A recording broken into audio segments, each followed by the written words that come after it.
আসসালামু আলাইকুম। আমি কাজী তৈদুল ইসলাম, সহকারী শিক্ষক, ফেনী বালিকা বিদ্যানিকেতন স্কুল অ্যান্ড কলেজ। প্রিয় শিক্ষার্থীবৃন্দ, এই করোনাকালীন বৈশ্বিক মহামারীতে তোমরা সকলেই বাড়িতে আছো, নিরাপদে আছো এবং ভালো আছো।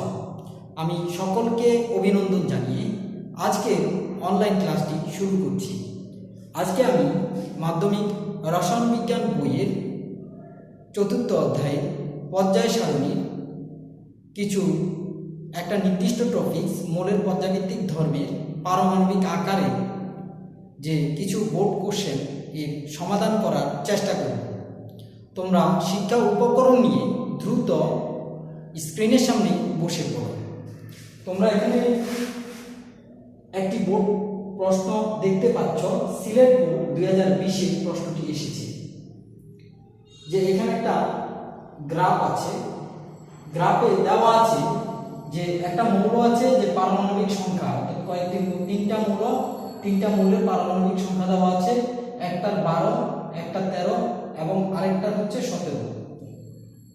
মৌলগুলোর আকারের পরিবর্তন বিশ্লেষণ করো। যে এর আগের ক্লাসগুলোতে আমরা মৌলের পারমাণবিক আকারের অর্থাৎ হ্রাস এবং বৃদ্ধির অর্থাৎ পারমাণবিক আকারের ছোট বড় হওয়ার কারণ আমরা ব্যাখ্যা করেছি। পৃথিবীর আকাশচুম্বী ভবনগুলোর উপর দিয়ে বিমানগুলো উড়ে যায়, এটা দিয়ে আমরা পারমাণবিক আকারটা মনে রাখতে পারবো। এটা একটা শর্টকাট টেকনিক মনে রাখার জন্য, এটা একটা শর্টকাট টেকনিক, জাস্ট মনে রাখার জন্য এটা আঁকছি।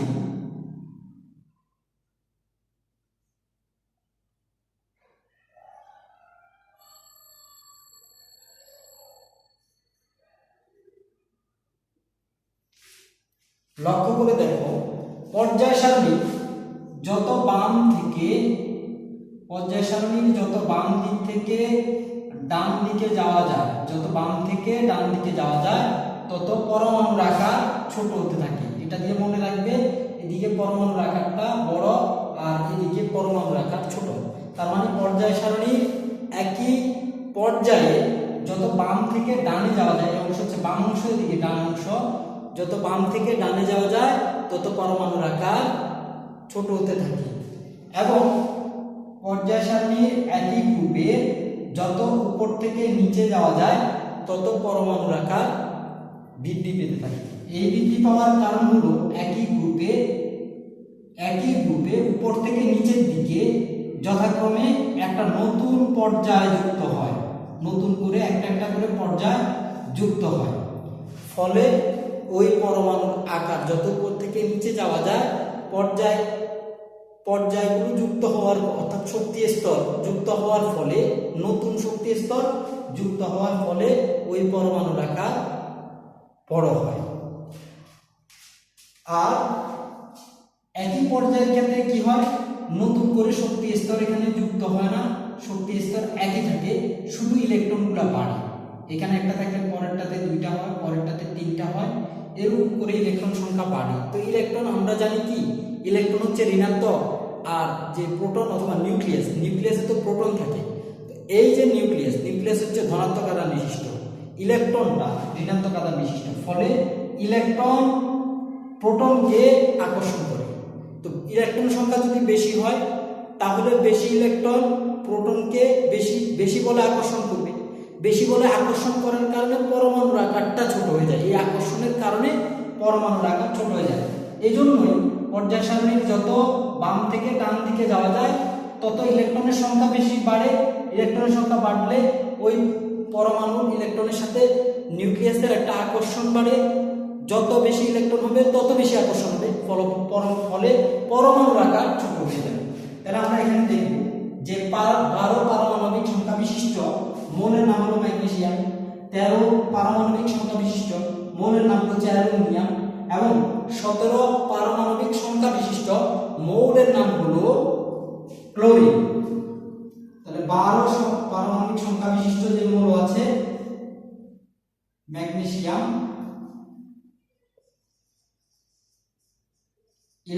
বিন্যাস করলে হবে 1s2 2s2 2p6 3s2 এবং ডায়াগ্রাম করলে হবে 1 2 3। প্রথম কক্ষপথে 2টি ইলেকট্রন, দ্বিতীয় কক্ষপথে 6 এবং 2 8টি ইলেকট্রন, তৃতীয় কক্ষপথে মাত্র 2টি ইলেকট্রন। তৃতীয় নম্বর মূল হচ্ছে 13, তার মানে হচ্ছে এটা হচ্ছে অ্যালুমিনিয়াম। অ্যালুমিনিয়াম হচ্ছে 13 হচ্ছে ইলেকট্রন বিন্যাস হবে 1s2 2s2 2p6 3s2 এবং 3p1। তাহলে এটার কক্ষপথ হবে, অর্থাৎ এটার শক্তি স্তর হলো তৃতীয় শক্তি স্তর, কক্ষপথ হবে 3টি, 1টি 2টি এবং 3টি। প্রথম কক্ষপথে ইলেকট্রন সংখ্যা হচ্ছে 2টি, প্রথম কক্ষপথে ইলেকট্রন সংখ্যা 2টি, দ্বিতীয় কক্ষপথে হচ্ছে 8টি,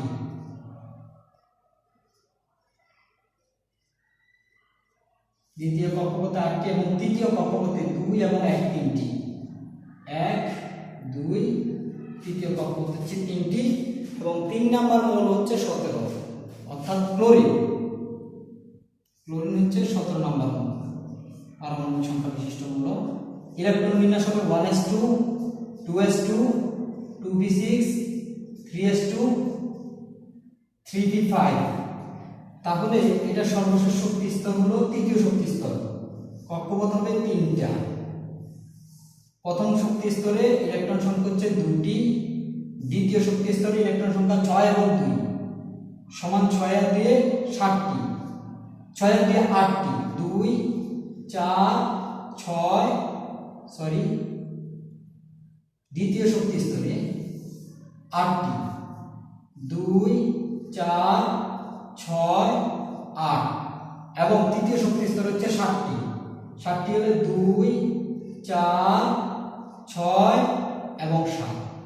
তাহলে আমরা কি জানি, আমরা এখানে দেখতে পাচ্ছি যে শক্তি স্তর হচ্ছে তৃতীয় শক্তি স্তর, তৃতীয় শক্তি স্তর, তৃতীয় শক্তি স্তর, অর্থাৎ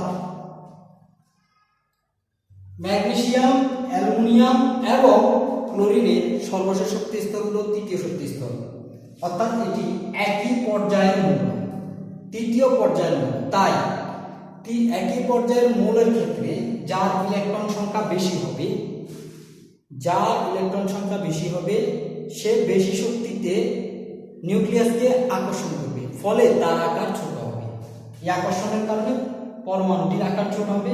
তাহলে এখানে সবচেয়ে আকার ছোট হবে ক্লোরিনের, তারপরে অ্যালুমিনিয়াম এবং তারপরে হচ্ছে ম্যাগনেসিয়াম। তার মানে হচ্ছে সবচেয়ে বড় হবে ম্যাগনেসিয়াম। পরমাণু আকারের ক্রম কি হবে, আকারের ক্রম হবে ম্যাগনেসিয়াম হবে সবচেয়ে বড়, তার মানে 12 পারমাণবিক সংখ্যা বিশিষ্ট যে মৌল সেটি হচ্ছে সবচেয়ে বড়।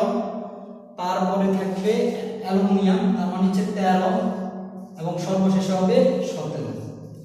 পারমাণবিক আকারের ক্রম হবে সবচেয়ে ছোট হবে ক্লোরিন অথবা 17 পারমাণবিক সংখ্যা বিশিষ্ট মৌল এবং তার থেকে বড় হবে অ্যালুমিনিয়াম, তার মানে 13 পারমাণবিক সংখ্যা বিশিষ্ট মৌল এবং সব থেকে বড় হবে যে ম্যাগনেসিয়াম, 12 পারমাণবিক সংখ্যা বিশিষ্ট মৌলটি।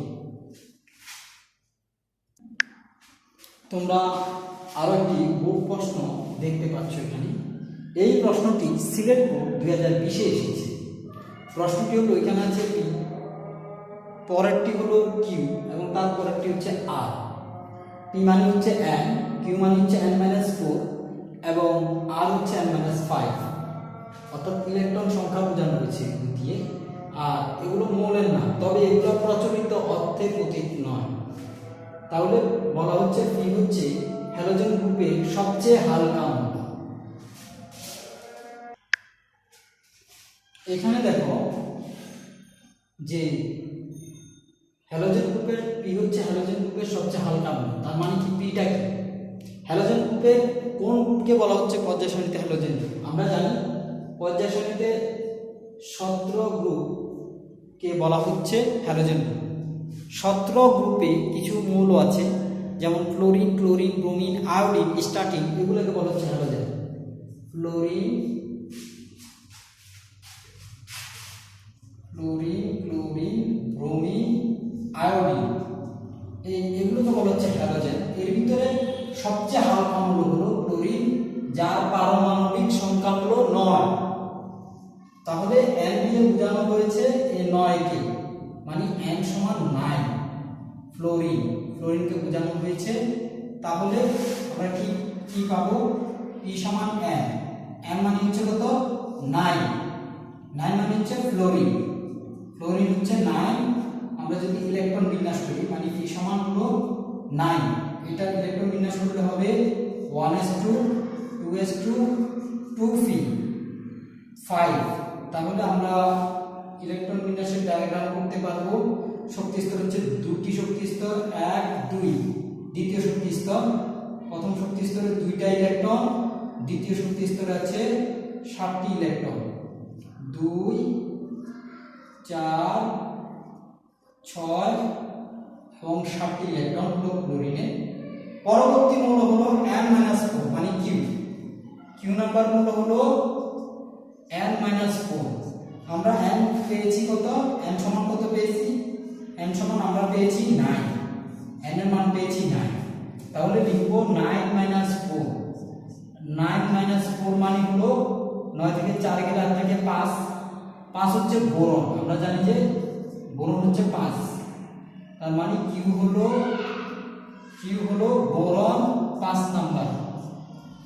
ইলেকট্রন সংখ্যা হলো, পারমাণবিক সংখ্যা হচ্ছে 5, আর ইলেকট্রন বিন্যাস হলো 1s2 2s2 2p1। তার মানে 2 2 4 1 5। শক্তি স্তর হলো দ্বিতীয় শক্তি স্তর। তাহলে আমরা যদি এখানে ডায়াগ্রাম করি, তাহলে 1 2, প্রথম শক্তি স্তরে 2টি ইলেকট্রন, দ্বিতীয় শক্তি স্তরে হচ্ছে 2 1 3টি ইলেকট্রন, 1 2 3টি ইলেকট্রন। আরো একটা মৌল আছে, সেটা হচ্ছে আর নাম্বার মৌলটা কি? আর নাম্বার মৌলটি হলো n-5। আমরা জানি n এর অর্থ হলো 9, অর্থাৎ n দিয়ে সংখ্যা বোঝানো হচ্ছে। তার মানে 9-5 ইকুয়াল হচ্ছে 4। 4 হচ্ছে যে আর হচ্ছে, তাহলে 4 নাম্বার হচ্ছে বেরিলিয়াম হচ্ছে 4। ইলেকট্রন বিন্যাস হবে 1s2 2s2। তার মানে শক্তি স্তর হচ্ছে দ্বিতীয় শক্তি স্তর, 1 2, দুটি শক্তি স্তর, প্রথম শক্তি স্তরে 2টি ইলেকট্রন, দ্বিতীয় শক্তি স্তর ইলেকট্রন সংখ্যা হচ্ছে 2টি। তাহলে এখানে 3টা মৌল আছে, একটা হলো ক্লোরিন অথবা p, আরেকটি হচ্ছে বোরন অথবা কিউ, এবং অন্য আরেকটি মৌল হচ্ছে বেরিলিয়াম অথবা আর। এই তিনটি মৌলেরই সর্বশেষ শক্তি স্তর হলো দ্বিতীয় শক্তি স্তর। তাহলে এই দ্বিতীয় শক্তি স্তরে এই মৌলগুলোর ভিতরে কোনটির আকার ছোট? আমরা জানি যদি পর্যায় একই হয়, অর্থাৎ দ্বিতীয় শক্তি স্তরের যেহেতু সেটা একই পর্যায়ে, তাহলে এদের ভিতরে যার ইলেকট্রন বেশি হবে সে বেশি বলে নিউক্লিয়াসকে আকর্ষণ করবে, ফলে বেশি বলে আকর্ষণ করতে গিয়ে আকারটা ছোট হয়ে যাবে। তাহলে এখানে যার ইলেকট্রন বেশি হবে সে হবে সব থেকে বড়। তাহলে ফ্লোরিনে ইলেকট্রন সবচেয়ে বেশি, সেহেতু ফ্লোরিন বেশি বলে আকর্ষণ করবে, অর্থাৎ এখানে এই বেরিলিয়ামটা যে বলে নিউক্লিয়াসকে আকর্ষণ করবে, তার থেকে ফ্লোরিন আরো বেশি বলে নিউক্লিয়াসকে আকর্ষণ করবে। এই আকর্ষণের কারণে ফ্লোরিনের আকারটা ছোট হয়ে যাবে। তার মানে সবচেয়ে ছোট আকার হচ্ছে ফ্লোরিনের। ফ্লোরিন মানে হচ্ছে ফি থেকে একটু বড় হবে কিউ থেকে আরো বড় হবে বি, তার মানে হচ্ছে আর। তাহলে এদের পারমাণবিক ব্যাসার্ধের যে ক্রম হবে, আর হবে সবচেয়ে বড়, তার ইলেকট্রন সংখ্যা কম, সেজন্য আর পি হবে সবচেয়ে ছোট, কারণ তার ইলেকট্রন সংখ্যা বেশি, শক্তি স্তর কিন্তু একই। তাহলে আমরা জানলাম যে এখানে সবচেয়ে আকারে বড় হবে আর অথবা বেরিলিয়াম, এবং সবচেয়ে ছোট হবে ফ্লোরিন। এর কারণ আমরা ব্যাখ্যা করেছি।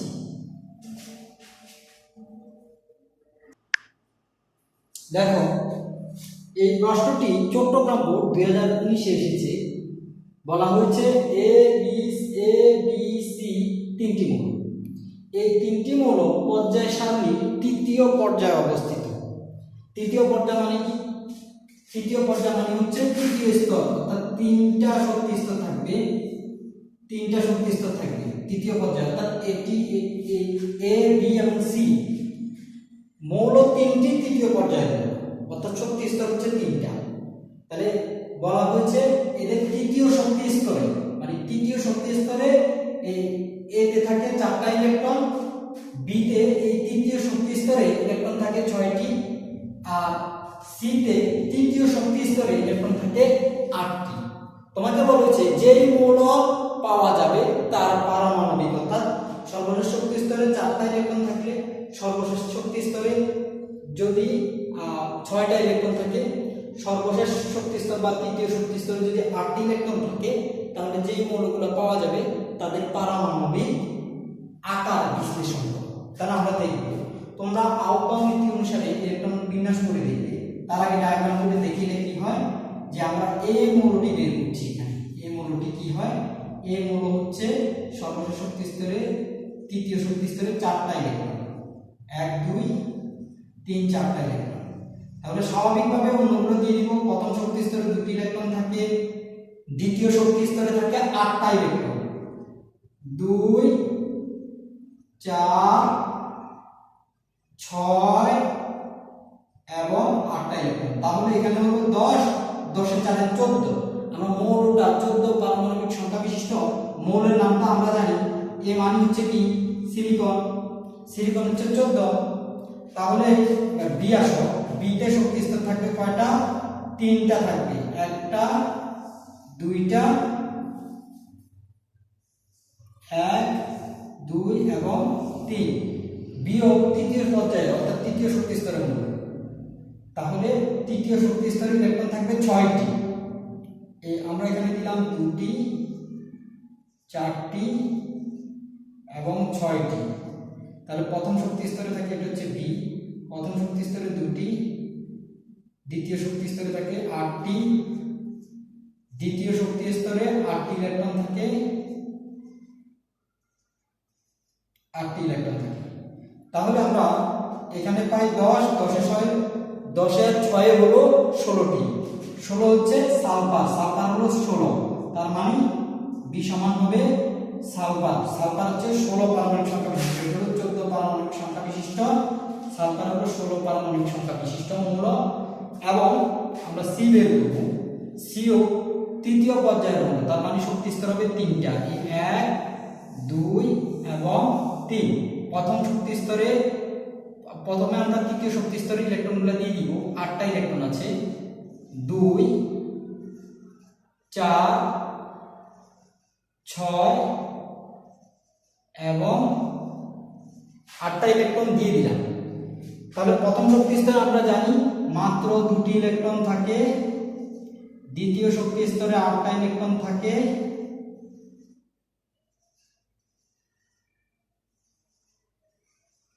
তাহলে এখানে মোট কতটি হলো? 10টি, 10 এ 18টি, 18টি। এটা হলো সি, সি হচ্ছে 18। 18 মানে কত? সি হলো, আমরা জানি 18 পারমাণবিক সংখ্যা বিশিষ্ট মৌলের নাম হলো আর্গন, এটা একটা নিষ্ক্রিয় গ্যাস। আর্গন হলো 18, এটা হচ্ছে 18টি। তাহলে দেখতে পাচ্ছি যে এটার পর্যায় বা শক্তি স্তর হচ্ছে 3টা শক্তি স্তর, এটারও 3টা শক্তি স্তর, এটারও 3টা শক্তি স্তর, অর্থাৎ তৃতীয় পর্যায়ের মৌল। যদি পর্যায় যদি একই হয়, পর্যায় যদি একই হয়, তাহলে যেই মৌলের ইলেকট্রন সংখ্যা বেশি সেই মৌল বেশি পরিমাণ ইলেকট্রন নিউক্লিয়াসকে বেশি বলে আকর্ষণ করে, ফলে ওই পরমাণুর আকার ছোট হয়ে যাবে। তাহলে আমরা দেখব আর্গনের আকারটা সবচেয়ে ছোট হবে, অথবা সি এর আকার হবে সবচেয়ে ছোট। সি থেকে সালফার এখানে আছে 2 4 6টি, তার আকারটা একটু বড় হবে। সালফার থেকে সিলিকনের আকার আর একটু বড় হবে। সালফার মানে হচ্ছে বি, বি থেকে এর আকার আরো বড় হবে, এ মানে হচ্ছে সিলিকন। সিলিকনের আকার আরো বড় হবে, কারণ সিলিকনের সর্বশেষ শক্তি স্তর আছে 4টা, আর এটার আছে 8টি, আর এটা আছে 6টি।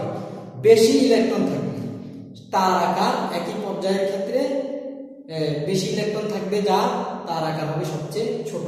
এই কারণে সি হবে সবচেয়ে ছোট এবং এ হবে সবচেয়ে বড়, কারণ এর ইলেকট্রন সংখ্যা কম, সেহেতু কম বলে আকর্ষণ করে, ফলে পারমাণবিক আকার কিছুটা বড় হয়।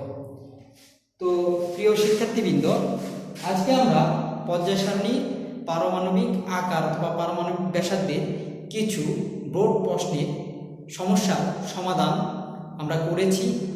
তো তোমাদের সাথে আবার দেখা হবে পরবর্তী ক্লাসে। সে পর্যন্ত তোমরা সকলেই ভালো থাকো এবং সুস্থ থাকো। আসসালামু আলাইকুম।